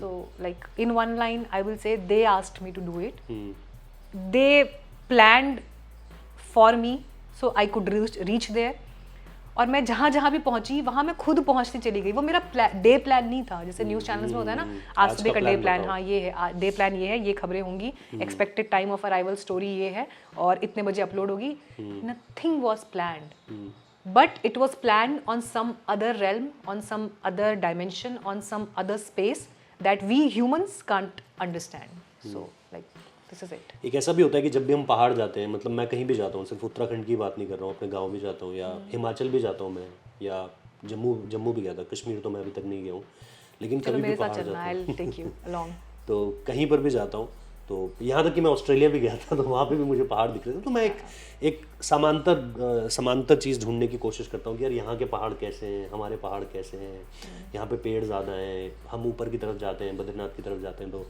पहाड़ों में उतने पेड़ नहीं हैं। तो कुछ आपने देखा कि जोशीमठ की तरफ जाते हुए जो सारी की सारी चीज़ें थी, मतलब आप खुद से कुछ निकाल पाई उनके लिए कि भाई ये चीज़ किस तरीके से और हमारी चीज़ किस तरीके से अलग है, मतलब कभी आप ऐसा करते हैं? Comparison in sense of not in comparison, मतलब कि जोशीमठ किस तरीके से अलग है, जोशीमठ का भूगोल या वहाँ की डेमोग्राफी किस तरीके से अलग है उत्तराखंड के अलग अलग हिस्सों से, लोगों का रहन सहन, खान पान, वहाँ के पहाड़, वहाँ जैसे मैं सिर्फ एक एग्जाम्पल के तौर पर आपको बता रहा हूँ कि जैसे जोशीमठ में ये जो धसाव की वजह से एक चीज़ मैंने जो नोट करी वो ये था कि आपने वहाँ के पेड़ों को अगर आपने बहुत गौर से देखा हो तो वहाँ के पेड़ थोड़े से उनका तना ऐसे कर्व में हो चुका है।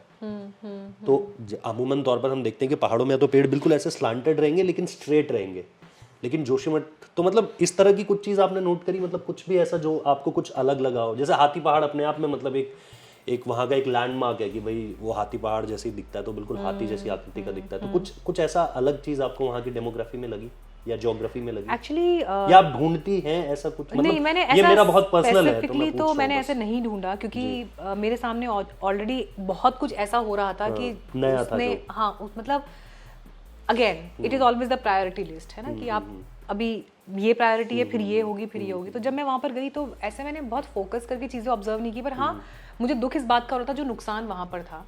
और मेरी नज़र हर बार सिर्फ और सिर्फ जो मैन मेड डिजास्टर वहाँ पर थे या मैन मेड प्रॉब्लम्स जो थी वो उन पर। देखिए, इस बात से टोटली आप इनकार नहीं कर सकते हैं कि वो क्षेत्र जो बहुत ऊंचाई पर हैं और जहाँ पर हिमालय, क्योंकि नए पहाड़ हैं, तो वो जो उस तरह के नुकसान प्राकृतिक पहलू से भी आप पूरी तरह से, मैं उसको इग्नोर नहीं कर रही हूँ। वो नदियों का टो कटिंग जो हम कहते हैं कि पर वो अपने तरीके से हो रहा है जो हो रहा है ना, लेकिन अगर आप है। उसको जैसे कहते हैं ना कि यहाँ पे चोट लगी है, दर्द हो रहा है, दर्द हो रहा है, वो होता रहेगा, पर आप उसको दबा दोगे तो और ज्यादा परेशान फिर वो और ज्यादा हो जाएगा ना। और ये वही ऐसे छोड़ दोगे तो नेचुरली हील भी हो जाएगा। तो मैंने अब जैसे वहाँ पर हम औली गए, तो औली में मेरे सामने है कि अच्छा यहाँ से इसके बाद नीति और माणा है ना, और उसके बाद फिर भारत तिब्बत का बॉर्डर है। अच्छा, यही वो जगह है जहाँ पर भारत और यूएस का जॉइंट एक्सरसाइज हुआ था फर्स्ट को औली में, एंड देन 9th को तवांग में अरुणाचल में वो घटना घट गई थी। So people, many of the experts से कि इंडिया और यूएस का ये देखकर चाइना भड़का और फिर उसने वहाँ पर ये सब किया। तो जब मुझे वो सारी चीज़ें दिखी, जब मैं वो रिपोर्ट कर रही थी, ठीक मेरे सामने एक हेलीपैड वाला एरिया था। तो मैंने पूछा अच्छा यहाँ हेलीपैड बना हुआ है तो कौन कौन उतरता है यहाँ पर? तो उन्होंने कहा मैडम ये तो वही जगह है ना जहाँ पे वो गुप्ताज की शादी हुई थी। मतलब दिस आंसर्स ऑल। वहाँ पर 200 करोड़ की एक शादी हो रही है उस प्लेन पर। क्यों हो रही है? इसलिए क्योंकि being rich, you have to show your richness in different ways. You have to give different experience to your guest, your family, your people. पर वो experience देने के लिए cost क्या जा रहा है, क्या हम ये देख रहे हैं? जिनकी वहाँ शादी हुई उनको तो पीछे बैकड्रॉप मिल गया भारत तिब्बत बॉर्डर का, या पीछे बहुत ही खूबसूरत नंदा पीक्स जो है वो नंदा रेंज आपने वहाँ देख ली। लेकिन क्या वो जगह ये अफोर्ड कर सकती है कि वहाँ पर आप इस तरह के आयोजनों को अनुमति दे रहे हैं या वहाँ पर बड़े बड़े VVIPs उतर रहे हैं? मुझे नहीं पता लोग पहाड़ों के लिए कितना सेंसिटिव हैं, पर अगर इतना वेस्ट भी छूटा वहाँ पे, उसके बाद वेस्ट छूटा और चॉपर इस रेंज में रेगुलर चॉपर्स के उतरने का मतलब आप समझ सकते हैं, the sound and that traffic thing that is happening around. Kedarnath पे बहुत सारे कदम उठा रखे हैं। आप देखिए, तो ये बहुत छोटी छोटी चीजें वहाँ पर जो कंस्ट्रक्शन हुआ है, जैसे वहाँ पर एक मैन मेड लेक बनाई गई है, उसमें जो है कृत्रिम बर्फ बनाई जाती है ताकि वहाँ स्कीइंग हो सके, क्योंकि बर्फ हमेशा नहीं रहती। तो फिर वो उससे पूरा उसका वो लगा हुआ है, आर्टिफिशियल स्नो, पूरा उसका सेटअप लगा हुआ है, पूरा उसका इक्विपमेंट वगैरह सब लगा हुआ है, जो आर्टिफिशियल बर्फ तैयार होती है और फिर वो पूरे पहाड़ी पे स्प्रिंकल होती है। I mean I am not an expert, I don't know how these things are being done, पर आपको ये जरूर दिख रहा है कि क्या जरूरी है और क्या लग्जरी है, उसके बीच एक डिफरेंस होना चाहिए। वो डिफरेंस नहीं हुआ, जिसकी कीमत जोशीमठ चुका रहा है। अब अगर हम जोशीमठ में जा रहे हैं, MC मिश्रा कमेटी अगर ये कह रही है कि एक ही फ्लोर बनेगा, लेकिन अगर आप वहाँ पे मल्टी स्टोरीड बिल्डिंग्स आज की तारीख में आपको दिख रहे हैं, या उन्होंने कहा है कि आपको फॉरेस्ट कवर इतना बढ़ाना है, इतने पेड़ों का प्लांटेशन होना चाहिए, पर वो प्लांटेशन 1976 की रिपोर्ट आज तक नहीं हुआ, कभी नहीं हुआ। तो ये तो मैन मेड है ना, इससे आप कैसे इनकार कर सकते हो?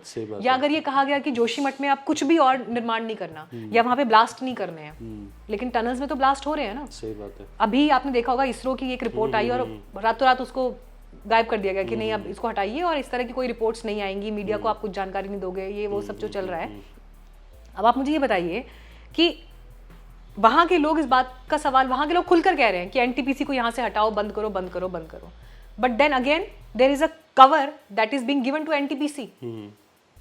और NTPC कहाँ से संचालित होती है ये तो बताने की जरूरत नहीं। जो लोग वहाँ पे जोशीमठ बचाओ संघर्ष समिति है, वो ये कह रही है कि आप एक हाई लेवल कमेटी बनाइए जिसमें निष्पक्ष रूप से लोग जुड़े होंगे, ठीक है ना, क्योंकि अमूमन ये है कि अगर सरकार समर्थित कमेटी है या उसमें वैसे लोग हैं जो सरकार की तरफ से बोलते हैं या प्रो सरकार बोलते हैं, तो क्या इसका फेयर एंड फाइन इन्वेस्टिगेशन हो पाएगा, कारणों को खोजा जा सकेगा, उस पर सवाल है। तो उन्होंने एक प्रॉपर उसका आइडिया दिया है कि इस तरह की कमेटी बननी चाहिए जो चेक करे, और एनटीपीसी का रोल क्या है वो जांचा जाए। एनटीपीसी ने तो कह दिया कि नहीं, हमने तो कुछ ऐसा नहीं किया, हमारे यहाँ तो ऐसा कुछ नहीं है, लेकिन लोग वहाँ के लोग बता रहे हैं ना कि भाई जो पानी लोगों के घरों में निकला है उस पानी की जांच हो, निष्पक्ष जांच करवाइए आप, और पता करवाइए कि जो सुरंग में पानी था क्या ये वही पानी है। गांव वाले तो कह रहे हैं कि वही पानी है, पर उस पर एक ऑथेंटिक मोहर भी लगनी चाहिए ना, वो कैसे होगा? तो अगर एक सिस्टम ऐसे काम करेगा कि उसको एनटीपीसी को प्रोटेक्ट करना है व्यापारिक हितों को साधने के लिए, तो वो आप हिमालय के हितों को उसके आगे बौना कर रहे हैं, ये बात आप समझिए। अनफॉर्चुनेटली अब भी नहीं जागे तो भविष्य में क्या होगा? और ये सिर्फ जोशीमठ की लड़ाई नहीं है। जोशीमठ के लोगों को आप कह रहे हैं कि आप गौचर शिफ्ट कर देंगे, गोपेश्वर शिफ्ट कर देंगे, रुद्रप्रयाग, कर्णप्रयाग की खुद यही है ना। स्थिति होने वाली है। गोपेश्वर की स्थिति क्या आपने देखा है, कर्णप्रयाग क्या है कि जिस तरह से वहाँ पे जो अभी सड़क पर काम हो रहा है, आप देखिए वहाँ की हालत क्या है, रेल लाइन वगैरह की वजह से। रुद्रप्रयाग की क्या हालत है आप देखिए। तो ऑलरेडी हर चीज बिल्कुल वर्ज पर खड़ी है टूटने के, बिखरने कुमाऊं में भी स्थिति यही है, वहाँ पे भी यही है। सो हर चीज ऑलरेडी टूटने के कगार पर खड़ी हुई है, और अभी भी आपके पास कोई एक फिक्स्ड प्लान नहीं है, आपके पास कोई एक दूरदर्शी प्लान नहीं है। हम अभी सुषमा जी का बयान जो है कितना वायरल हुआ, और सुषमा जी का वो बयान, जब मैं रैणी में गई हुई थी, मैंने रैणी के लाइव में, जब मैं सुरंग के आगे से लाइव दे रही थी, आज तक के लिए काम कर रही थी, मैंने वहां खड़े होकर बोला था कि 2003 में सुषमा जी ने ये बयान दिया था कि गंगा के ऊपर सारे बांध निरस्त किए जाएं, है ना। तो ये बयान उस समय भी वायरल हुआ था, ये अब फिर वायरल हो रहा है। ट्रस्ट मी, ये बयान फिर 2 साल बाद वायरल होगा, है ना, क्योंकि ये घटनाएं तो घटती रहेंगी। कल परसों मैंने जो आर्टिकल दिया उसमें मैंने ये चीज लिखी है कि जब हम उत्तर प्रदेश में थे तब हिमालयी क्षेत्रों में जो घटनाएं होती थी उनके घटने की जो फ्रीक्वेंसी है वो कम थी। 2000 के बाद से आइडियली तो अगर आपका स्टेट बना तो आपकी पॉलिसीज प्रो स्टेट होनी चाहिए ना, हिमालय के हिसाब, इसीलिए तो सारी लड़ाई लड़ी ना उत्तराखंड बना कि यूपी की पॉलिसी हमारे ऊपर नहीं चलेगी, हमको पहाड़ वाली पॉलिसी चाहिए। ठीक है, ना तो आप पलायन रोक पाए, ना आप वहां पर डेवलपमेंट कर पाए, ना आप वहां को एक मजबूत ढांचा दे पाए, और तो और प्राकृतिक आपदाओं से भी अब आप नहीं बचा पा रहे हैं। तो पहले जो प्राकृतिक आपदाएं 3 या 4 साल में घटती थी, अब हर साल लगभग एक बड़ी आपदा घट रही है पहाड़ में। क्यों हो रहा है ये आपको चेक करना पड़ेगा ना। अब 4 धाम के लिए जो ऑल वेदर रोड बन रहा है, आई am not against any road और एनी सच प्लान, पर इसको हम थोड़ा सा आध्यात्मिक पहलू से देखते हैं।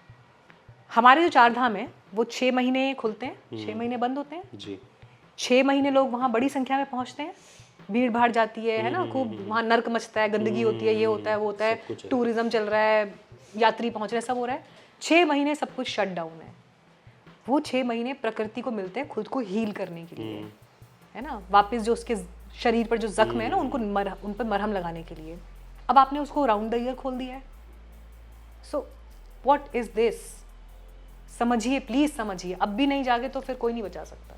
अच्छा, एक चीज़ मैं आपसे ये जानना चाह रहा हूँ, जैसे वहाँ से वापस आते हुए, या मतलब जो इंडिविजुअल लेवल पे आपको, जैसे आपने डिवाइन इंटरवेंशन की बात की, लेकिन फिर भी कुछ चीज़ें तो ऐसी रही होंगी जहाँ आपने कहा होगा कि यार अब निकलना चाहिए, बहुत मतलब कुछ चीज़ें जो इंडिविजुअल लेवल पे आपको हिट करी हो, मतलब चाहे वो काम को लेकर हो या पर्सनल लेवल को भी लेकर हो या प्रोफेशनल लेवल को लेकर हो, क्या कुछ ऐसा भी था?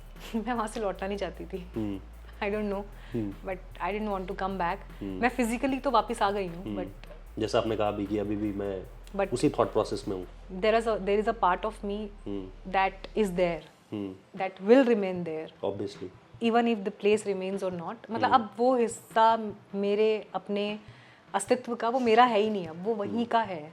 तो अगर मैं जोशीमठ को कुछ दे सकती थी तो मेरे पास जो था सबसे प्रेशियस वो वहाँ रह गया है ऑलरेडी। वापस आना मजबूरी थी क्योंकि मैं 3 या 4 दिन की तैयारी के साथ गई थी, तो इसलिए जब वो सब कंज्यूम हो गया तो then I had to come back. लेकिन मैं वापस नहीं आना चाहती थी क्योंकि अभी बहुत सारी चीज़ें ऐसी थी जो मेरी नज़रों के सामने से गुजर रही थी, और fortunately unfortunately I don't know how should I से इट, लेकिन पता नहीं, मुझे शायद वहाँ थोड़ा ज़्यादा दिख रहा था। I was able to see more as compare to the other people who are there. मैं जो आज देख रही थी बाकी लोगों को वो 3 या 4 दिन बाद दिख रहा था।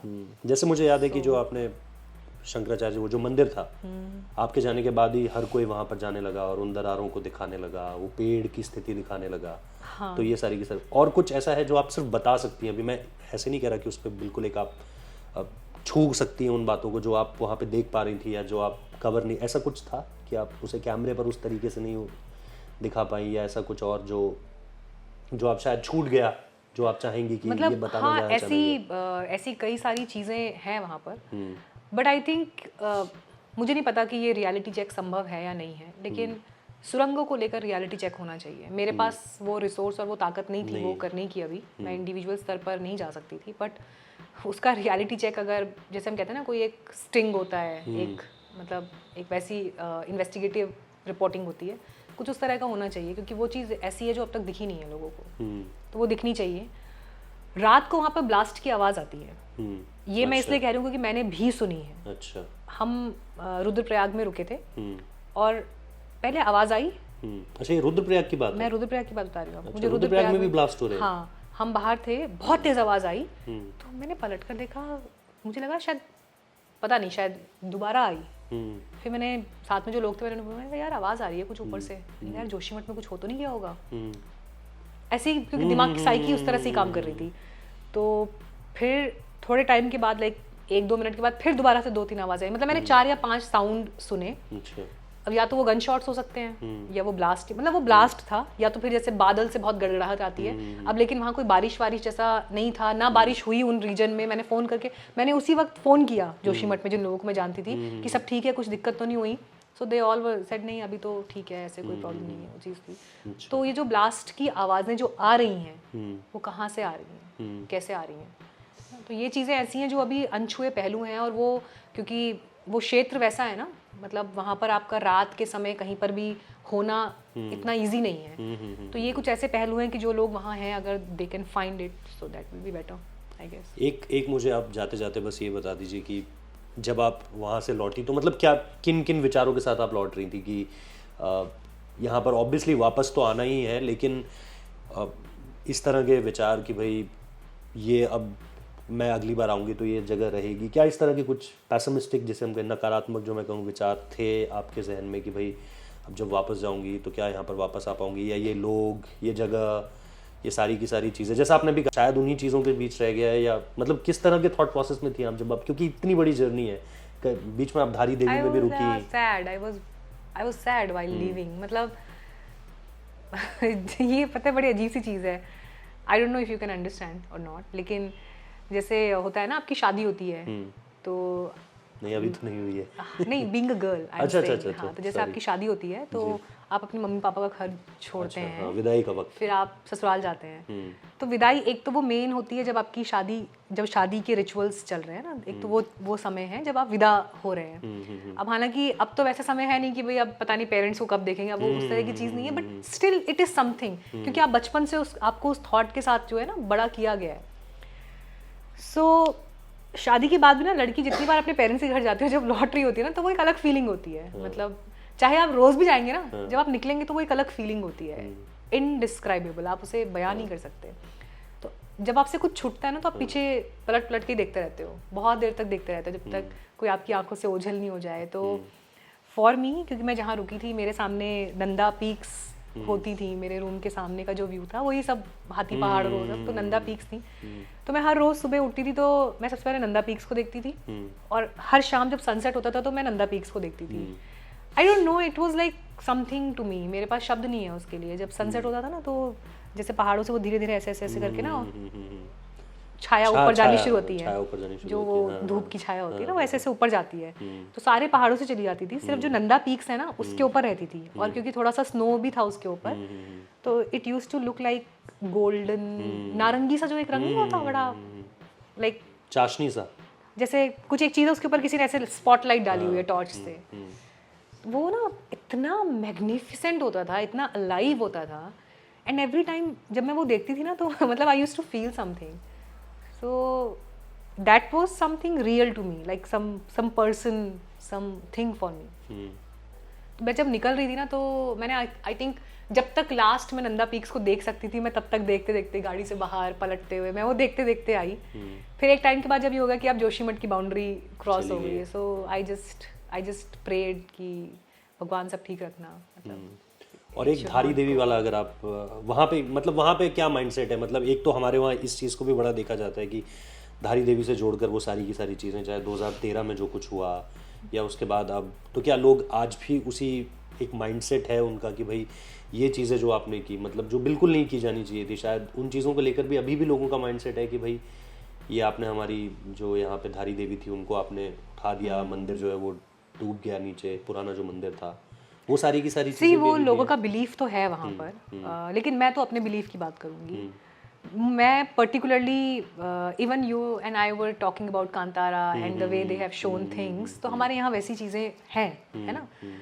मैं इस बात पे यकीन करती हूँ कि पहाड़ को सबसे ज़्यादा पहाड़ के लोग समझते हैं, उनसे ज़्यादा कोई नहीं समझ सकता। पहाड़ की जो अपनी संस्कृति है, जो अपने कल्चर्स हैं, वहाँ के जो गॉड्स हैं, आप उनको उनके नज़रिए से जब तक नहीं देखेंगे ना, क्योंकि अगर पहाड़ की संस्कृति के कोई संरक्षक हैं या अगर उनको कोई बचाएगा तो वहाँ के लोग होंगे। No one else can do it. मेरा ये घर है जिस पर अभी हम बैठे हैं, कभी भगवान नहीं करे कुछ हो, लेकिन अगर कभी कुछ होगा तो जिस तरह से मैं इसको बचाऊंगी मेरा पड़ोसी तो नहीं बचाएगा ना, या मेरे दोस्त नहीं बचाएंगे। तो वो उनका घर है, वो वहाँ की संस्कृति के रक्षक हैं, वही है सबसे बड़े प्रहरी। इसीलिए अगर वहाँ की कुछ चीज़ें हैं, कुछ घटनाएं घट रही हैं या वहाँ के कुछ विश्वास हैं या बिलीव्स हैं, उन विश्वासों का जो सिलसिला है ना वो कितने वर्षों पुराना है, दशकों पुराना है, सैकड़ों वर्ष पुराना है या 1000 वर्ष पुराना है, वी डोंट नो इट। तो जिस चीज़ के बारे में हम लोगों को ना पता हो उसे हमें अपने संकीर्ण नज़रिए से नहीं देखना चाहिए। मतलब फॉर एग्जाम्पल कल्पवृक्ष ही है, उसको कह रहे हैं अगर वहाँ के लोग ये 2500 साल पुराना है या 3000, मुझे आई am not a like somebody जिसको जूलॉजी के बारे में या इन चीज़ों के बारे में बहुत ज़्यादा पता है, पर मैं कह रही हूँ कि हो सकता है उस पेड़ की आयु एग्जैक्टली 3000 साल ना हो, लेकिन 3000 साल पहले वहाँ एक पेड़ वैसा पेड़ हुआ हो, वो हट गया हो, उसके बीच से वहाँ दूसरा पेड़ हुआ हो, फिर उसी के बीच से वहाँ तीसरा हुआ हो, but there is something which is ancient, something which is very very precious. लोग वहाँ के प्रे करते हैं, एनर्जीज तो होती होंगी ना कुछ वहाँ पर, और उस पेड़ ने अगर इतनी चीजें वहाँ पर बदलती हुई देखी हैं इतने टाइम में, it should be protected, why should not it be. तो इसलिए अगर मानिए धारी देवी को भी, जैसे एक गांववासी से मैंने बात की तो उन्होंने कहा कि अगर हटाना भी था ना तो हमको तो बताते हटाना है। आई डोंट नो अभी कितने पहाड़ी लोग हमें देख रहे हैं, लेकिन जो देख रहे हैं वो तो समझ जाएंगे, बट स्टिल आई विल से यूजुअली ऐसे होता है कि जैसे आपके जो देवी देवता होते हैं ना, लोग उनके पास जाते हैं और कोई ऐसी चीज़ भी होती है जो उनको पिछली परंपराओं से बदलनी होती है ना, they go, they pray, they ask for it कि हम ऐसा करना चाहते हैं कि आपका आशीर्वाद है, ये इस वजह से करना पड़ रहा है, you know, they talk to their gods like living person. मेरे घर में हुआ है, मेरे परिवार में हुआ है, हमारे परिवारों में पहले अलग पूजा पद्धतियां हुआ करती थी, है ना, एक समय बाद उनको बदला गया, लेकिन उनको बदलने से पहले गॉड से परमिशन मांगी गई कि हम ये करना चाहते हैं, हम सोच रहे हैं, आपको मना रहे हैं, आपको प्रे कर रहे हैं, आपको ऑफर कर रहे हैं ना, there is a way of doing it. Exactly. हमें नहीं पता कि वो काम करता नहीं करता, बट आपने उन लोगों को वो अवसर ही नहीं दिया कि वैसा वो कुछ कर सकें। So this is it. तो इसलिए पहाड़ को लेकर कुछ भी करना है ना आपको, आप प्लीज वहां के लोगों को कॉन्फिडेंस में लीजिए, पैसों के बूते नहीं, शराब के बूते नहीं, कॉन्फिडेंस के बूते, है ना, उनके मान्यताओं पर विश्वास करके उन्हें आगे बढ़ाइए, एंड देन आई थिंक इस तरह के जो बड़े फैसले हैं मान्यताओं से जुड़े हुए या जो चीज़ें हैं वो की जानी चाहिए। This is a proper way of doing it. और शायद उनसे झूठ भी मत बोलिए, जो मतलब एक आम तौर पर हम चीज़ें देखते हैं, चाहे वो जोशीमठ का मसला रहा हो, चाहे वो धारी देवी का मसला रहा हो, चाहे वो केदारनाथ का मसला रहा हो।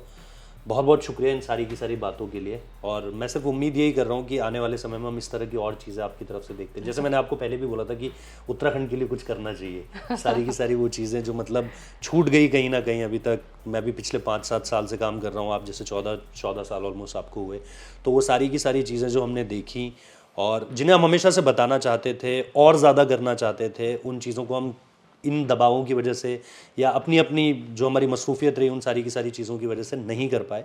तो अब उम्मीद यही रहेगी, चाहे आप मुझे देखें, चाहे आप मीनाक्षी खंडवाल के चैनल को देखें, जैसे मैंने पहले भी कहा, लिंक भी मिल जाएगा आपको डिस्क्रिप्शन में, जहाँ से सीधे जाकर आप उनके चैनल पर जा सकते हैं। और उन्होंने जो कवरेज की है पिछले कुछ समय में, जिसको नेशनल मीडिया ने भी उठाया और जिस तरीके से उन्होंने मतलब जैसे हम कहते हैं कि उन्होंने दिखाया या जिस तरीके से लोगों ने प्यार दिया, क्योंकि सब्सक्राइब मतलब इसे अगर पूरी गणित की तरह से देखें तो 20,000 30,000 का सब्सक्राइबर बेस और हर स्टोरी लाख से पार जा रही है, तो ये अपने आप में एक बहुत बड़ा सक्सेस रेट है अगर आप इसे ठेठ यूट्यूब की भाषा में समझना चाहते हैं। और जो लोग एल्गोरिदम और एनालिटिक्स को बहुत गंभीरता से देखते हैं, ये मैं सिर्फ उनके लिए बता रहा हूँ। और महज हफ्ते भर के अंदर आपका वो आंकड़ा 50,000 के पार कर गया और आप जल्दी से जल्दी सिल्वर बटन की तरफ भी जाएँ और फिर गोल्डन बटन की तरफ भी जाएँ, यही उम्मीद है। तो बहुत बहुत शुक्रिया, थैंक यू सो मच। आप कुछ कहना चाहती हैं? Yes, just one thing. Sometimes feelings, आपकी एसोसिएशन आपके लोगों के साथ वो कितनी बड़ी होती है। अगर इसका उदाहरण देना हो तो आई थिंक मेरा डिजिटल प्लेटफॉर्म इसका उदाहरण है, क्योंकि मैंने ये सोचा नहीं था कि मुझे इससे कुछ कमाना है या कुछ हासिल करना है, लेकिन जब मैं वहाँ पर गई और जिस तरह से बिना किसी इक्विपमेंट के, बिना किसी तैयारी के, बिना किसी नेटवर्क, बिना किसी कॉर्पोरेट, बिना किसी इन्वेस्टमेंट के सब कुछ अपने आप होता चला गया। यूजुअली ऐसा होता है यूट्यूब की भाषा में, क्योंकि मैं भी अभी धीरे धीरे सीख रही हूँ, तो लोग कहते हैं कि वीडियो को अपलोड करने का एक टाइम होता है ना, कि this is the best time to upload your video. So according to my channel that time is around 6 और 7 PM। जोशीमठ के वीडियोज़ लेकिन 10:30 के बाद अपलोड हुए हैं ज़्यादातर, क्योंकि आती थी होटल, पूरे दिन एडिट करती थी, फिर वो नेटवर्क नहीं मिलता था, उसको अपलोड करने में समय लगता था। तो हर चीज़ जो बने बनाए सेट स्टैंडर्ड के हिसाब से हिट होती है, ये सक्सेस उसको मिलता है। जोशीमठ का मेरा सारा कवरेज उसके विपरीत था, हर चीज़ ऑपोजिट थी, लेकिन उसके बावजूद भी the way it has worked for people and Joshimath की आवाज़ जिस तरह से देश विदेश तक पहुंची उन चीज़ों की वजह से, ये बताता है कि कई बार जो आपका कर्म होता है ना, वो कर्म इस तरह से ब्लेस्ड होता है, आप और लोग आपको जिस तरह से प्यार करते हैं वो सारी परिभाषाओं को तोड़ देता है। तो इस मुझे नहीं पता आगे क्या होगा, लेकिन कम से कम इस कवरेज ने यूट्यूब के जो स्टैंडर्ड नियम कायदे जो अमूमन कहते हैं वीडियो वायरल होने के लिए ऐसा होना चाहिए वैसा होना चाहिए, नथिंग मैटर्ड, नथिंग मैटर्ड। लोगों की भावनाओं ने अपने तरीके से काम को आगे बढ़ाया और वो काम ऐसे आगे बढ़ा कि उसने अपने लिए नई डेफिनेशंस सेट की। सही बात है। So this is it. चलिए, शुक्रिया, बहुत बहुत धन्यवाद आप सभी लोगों का, और सब्सक्राइब ज़रूर कीजिएगा दोनों ही चैनल्स को। और ये इंटरव्यू आपको कैसा लगा उसके बारे में भी ज़रूर बताइए, चाहे आप जहाँ पर भी देख रहे हैं, ताकि हमें भी पता चल सके कि हमारा काम किस तरीके से आगे बढ़ रहा है। बहुत बहुत धन्यवाद।